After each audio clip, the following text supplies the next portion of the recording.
Alright guys, welcome back to another video, and now that the Switch 2 has arrived, and a lot of us who wanted to get this on launch day and day one have gotten it into our hands thanks to all the stock that's been around, and a lot of us have it in our hands now. It is now time to discuss some tips, tricks, and hidden features that I have found over the weekend on the Nintendo Switch 2 that I want to share with all you guys. Some settings that you guys should be changing, some hidden tricks and stuff like that that you guys may not be aware of, some things that may improve your internet speed, things that it may improve HDR, a bunch of different things that we're going to talk about here today that will help you out. Especially one of the things that drove me crazy when I unboxed mine, and it kept asking me to bring my old Switch near me every single time, and I'm like, what is this thing doing? So we're going to talk about all of that. Let's go ahead and get into the video. Gaming tech, eating brekkie is the gaming tech. Going for a brekkie is the gaming tech.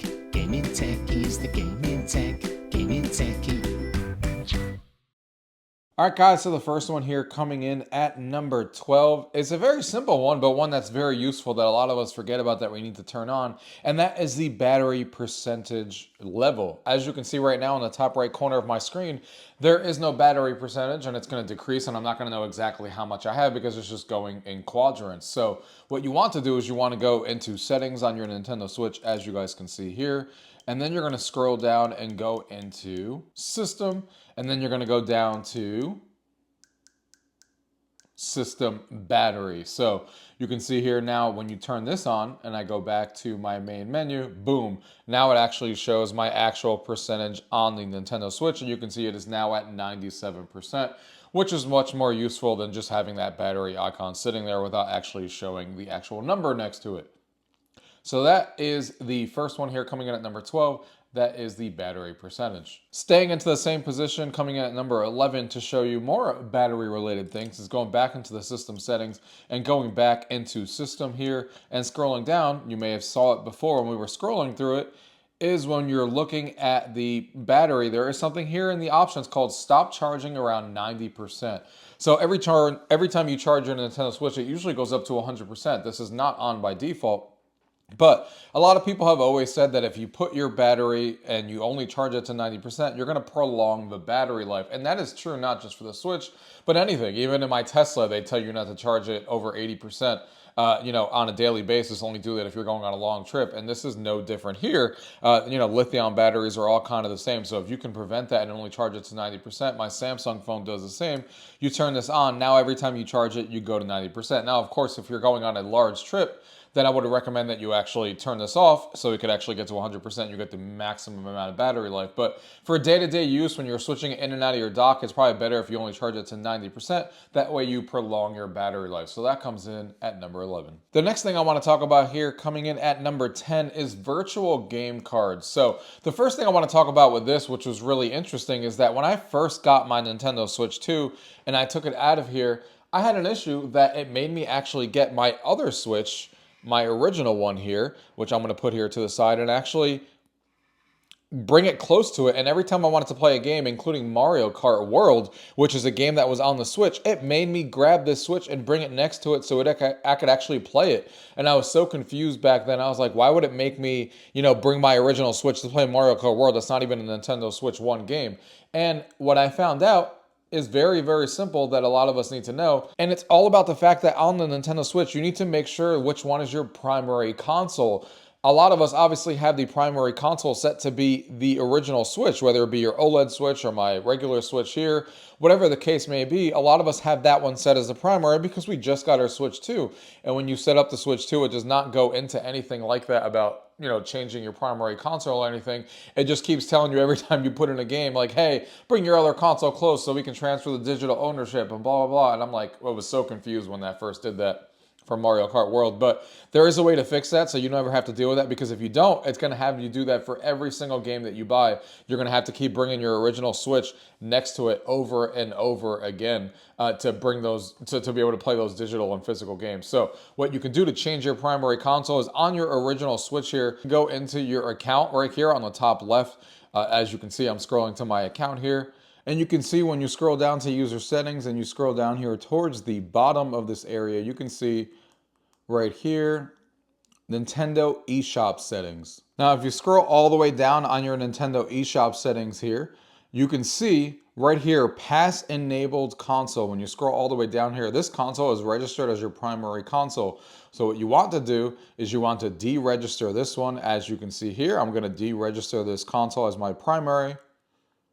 And again, and now it's going to ask you to sign into your Nintendo account here with this QR code. So we're doing that on our phone as we speak. And there you go. Your system has been deregistered. The next system you use to access the Nintendo eShop will be registered as the pass-enabled console. So now you can put this original Switch to the side. We don't need that to be the primary console anymore.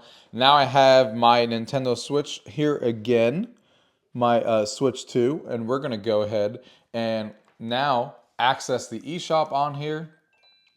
So it could be the next one I access so I don't forget and think that I'm going to do it on another one by accident. And now this will now be the primary console. And if you want to check if that's true, you can go ahead and click on the top right there where your little icon is. And you can see if I go to settings there on the left on the account information tab, and I scroll all the way to the bottom, you can see right there, this system is now registered as the pass enabled console. And now this one's telling me to deregister, which I'm obviously not going to do. But now you can see this one is set as my default. And now you won't be asked to bring your other Switch near you when you try to play games on your Nintendo Switch 2 anymore. The only thing that will happen now is the opposite. If you want to play on your OLED or your other Switch, then it will ask you to bring your Switch 2 near you. But obviously most of us are either okay with that because the Switch 2 is our primary from now on, or we sold off our old console and that doesn't even matter. So that comes in as tip number 10. The next tip we're going to be talking about here, coming in at number 9, is going to be the HDR outputs. Going into system settings here and then going into display, you can see that HDR output is enabled, but what you want to change here is specifically this mode here, HDR output for all software. So this is what it comes on for default, but what I would recommend you guys do is putting this on for compatible software only. So that means that HDR would only be enabled for games that support it, like Mario Kart World does support it, but if you go into games like ARMS or things that don't have HDR support, it won't turn on HDR, and that will leave the colors the way that they're supposed to, because when you leave it for all software, the same thing it does on Windows and other systems is it tries to compensate and kind of add an HDR effect over the games and changes the colors of how the games are supposed to. And a lot of the times that stuff just doesn't look good and doesn't look natural because it wasn't developed with HDR in mind. So for me, I'd rather have the games that are supposed to be in HDR that have HDR support be in HDR, like Mario Kart World, which looks fantastic, and then games that aren't supposed to be in HDR, you leave that off. So that comes in at number 9. The next one here, coming in at number 8, is a pretty interesting feature here. If you go into the Nintendo eShop, that a lot of people don't know about. This is a new feature that the eShop just started doing, which is pretty fun. And there's a new tab here on the side that says For You. As you can see here, when I hover over it, it says, hey there, your gaming tech. Looking for something to play? We've got recommendations for you. Recommendations will be based on your preferences and are refreshed every Saturday. So every Saturday, you could come into this tab and you're going to get 10 new recommendations based on what you play and what Nintendo thinks you're going to actually like. So this tells you how to actually use your recommendations. You can go back 10 seconds, forward 10 seconds. You can add it to your wish list. You can go next on it. You can see additional information. As you can see here, on the For You page, you will find recommendations for games we think you like based on what's popular and trending, what your friends are playing, and what you've looked at on the Nintendo eShop. Your recommendations will be refreshed every Saturday. So, of course, the more you use this, the better it's going to get over time. So we're going to go ahead and hit get recommendations, and boom, I really like the way that this shows off because it really puts it front and center. It's not just showing you things like, just like the Nintendo eShop in a tab and you're reading the descriptions. It actually puts the videos front and center, and you can add it really quickly to your wish list by clicking on the little wish list icon right there at the top. You can scroll to the next one. You can see the price right there, which is important. You can see the genre, and the trailer is right in front of you, and it just makes it really fun to scroll through, in my opinion, because it's taking your wish list into account. It's taking what your friends are playing into account. It takes into account what you play. And this is going to get better over time. And you can see here, it's scrolling through games, and it makes it really fun to just come here every Saturday and be like, hey, what recommendations am I going to see today? And let's go ahead and see some trailers because it makes it really easy to look through it. So obviously you can see the ones that are being recommended for me right now. Based on a lot of the stuff that I play, Runner 3 is a good game. Never heard of Cluster Truck before. But this also makes you, find games that you've never found before. You guys know I love local multiplayer on here. So it doesn't need to show me the next Zelda and the next Mario Kart. I want to see indies and things that are kind of out there that I wouldn't have found otherwise. Like this one here looks fun, Pool Panic, Superhero Fight Club Reloaded, Membrane, My Friend Pedro, I've heard of that one before. And there you go. That is all the recommendations, and it gives you a nice summary at the end. I really like the presentation of this For You page with the way that they do the trailers and the way that they kind of present this at the very end so you can find these really easy. You can see My Friend Pedro is already actually on my wish list. And yeah, there you go. You can close the recommendations, and every Saturday you can come back and see a brand new 10. So this comes in at number 8. The next one here coming in at number 7 is all about the Pro Controller here. As we know, on the Pro Controller, there's 2 new buttons on the side here that you now have access to be able to customize to whatever you want, the GR and the GL customization buttons. And the way that you actually customize them, because out of the box, this Pro Controller doesn't do anything with those buttons. But if you were to open up, let's say, if I open up Mario Kart here and I start playing Mario Kart and I launch that, now if I hold the home button either on the Pro Controller, if I hold the home button on the actual Pro Controller here while the game is launched, you get that menu that a lot of us are used to that pops up. And now look at that. You have these 2 buttons sitting right here that you can tell it what you want it to be. So you can see if I click on it, you can customize it and press the button you want to assign to it. And you can do whatever you want. You can make it the A button, you can clear it, you know, whatever the case may be. You can also press the button again to clear it. But you can see it's very easy to customize this and put it back to whatever you want. And if you want to clear it out, you just press that same GL button on the back of the controller again, so it clears out the button. But very easy to customize, and it's customizing per game and per user profile too. So if someone else makes a profile, they can have their own customization depending on how they want to do it. And it makes it really easy and really fun to, you know, customize this for all these different games, and, you know, just gives you that access and flexibility on how you want to customize those buttons. So customizing your controller there, your Pro Controller, comes in at number 7. The next one here coming in at number 6 is all about our SD card. So a lot of us know that, you know, storage space on this Nintendo Switch is 256 gigabytes. And I'm about to show you my storage space right now. As we scroll down here into the system settings and you go into data management, you can see that I have 185 gigabytes of free space, and I can see and show you what I have on each. So you can see Fortnite is 35 gigs, Legend of Zelda is 20, Pokemon Scarlet is 10, GameCube is 5, Super Mario Wonder 3.5, Fast Fusion, you know, etc., etc. And you can come in here and move these and transfer them back and forth as, you know, the way that you want to, or delete them and all that kinds of stuff. And you can see as you go through these games, it's highlighting where it actually is. So you can see Zelda Tears of the Kingdom for me is on the system memory because it's highlighting in blue right there spawning. So you know exactly where it is because it's highlighting where it's actually installed. So you can see Fortnite for me is on the micro SD card. Zelda's on system memory. Pokemon Scarlet system memory. I try to keep all the Nintendo games that I'm playing consistently on the actual location that I'm playing it in. You can see Fast Fusion is on the system memory as well. So is Mario Wonder. So is ARMS, as you see the very little bit that it's scrolling through. Welcome Tour is also on there as well. So you can see where these kind of are all located and where I have all this stuff. But the micro SD card, don't forget, needs to be a express card.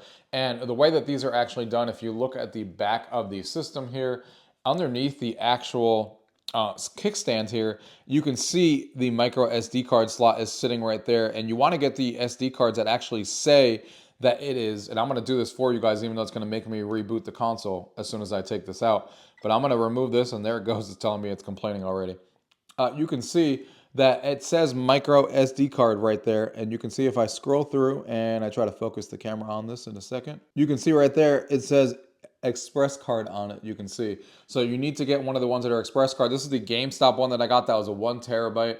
This is the easiest one that you could probably find right now. I know a lot of people are waiting for some other brands to come with theirs, like the Lexar one and stuff, but this 1 terabyte does really, really well, 800 megabytes per second. Not as fast as the Lexar one that's 900, but I've done a video on how fast data actually transfers back and forth between the system memory and back and forth. The system memory is faster than these express cards by a little bit when it comes to loading and stuff like that. So I would still keep my main games that I'm playing consistently on the system memory, but this is also still really, really fast and a lot faster than the SD cards from back in the day that we used on the Switch 1. So they're much, much closer now with these, but just keep in mind that you need to get the ones that say express card on them because your original SD cards on the Switch 1 will not work on the Switch 2. All right, so the next one here that we want to talk about coming in at number 5 is all about lending games with a virtual game card. So everything now is a virtual game card that you can lend digital games to your friends if it's a digital copy of a game. So obviously if you have a physical game, you just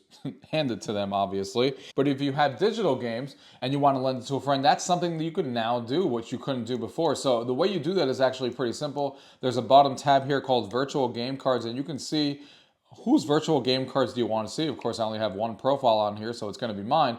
And all of the games that I own are all going to be listed here. You can see I own about 300 titles right now. And if I go on any of these games, I can sort them by whatever I want. You can filter them. You can reorder them by title, the newest.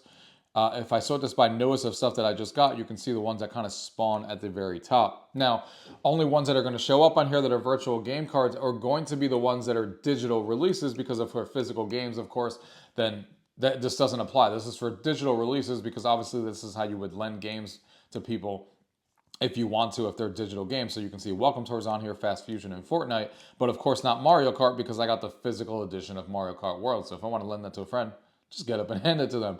But it is cool that I can come in here and go to Fast Fusion, and right here where I can either load it on this system or load it on another system if I want to switch it.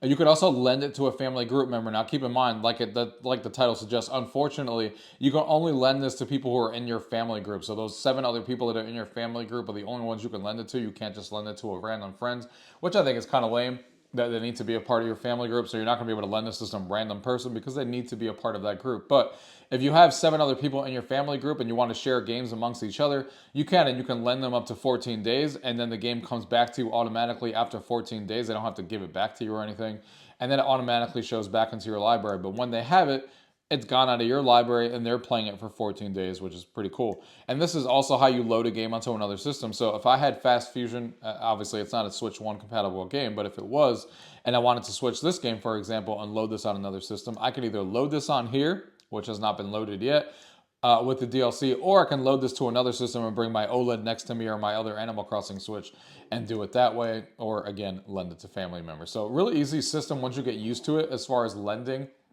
and virtual game cards. You just got to think about the fact that every digital game release is a virtual game card.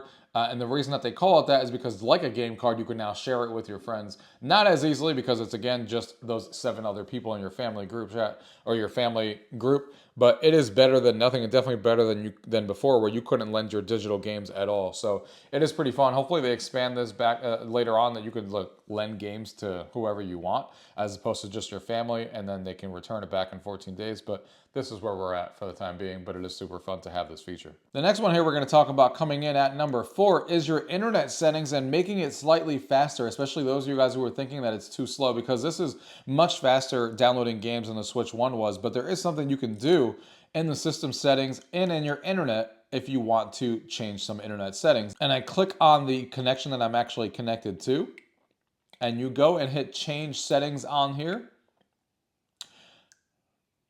You can scroll down into here and scroll all the way down to the bottom, and you can see something called MTU. This is by default set to 1400.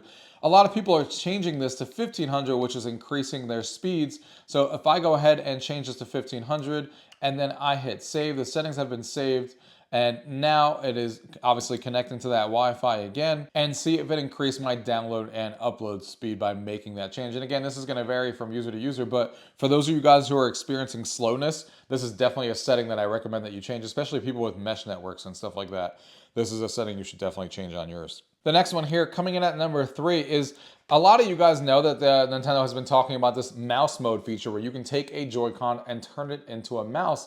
And what a lot of people don't know is that it's very easy to just take a Joy-Con out of here, even just one of them, and immediately turn it on its face, and then it pops up a mouse right there. See that? Just as quick as I just put the controller down on my table surface, I can now use the mouse here on the menu. So I can go ahead and click on the settings icon and move around and scroll down if I'm using a mouse, and click as if I was using a mouse and stuff like that.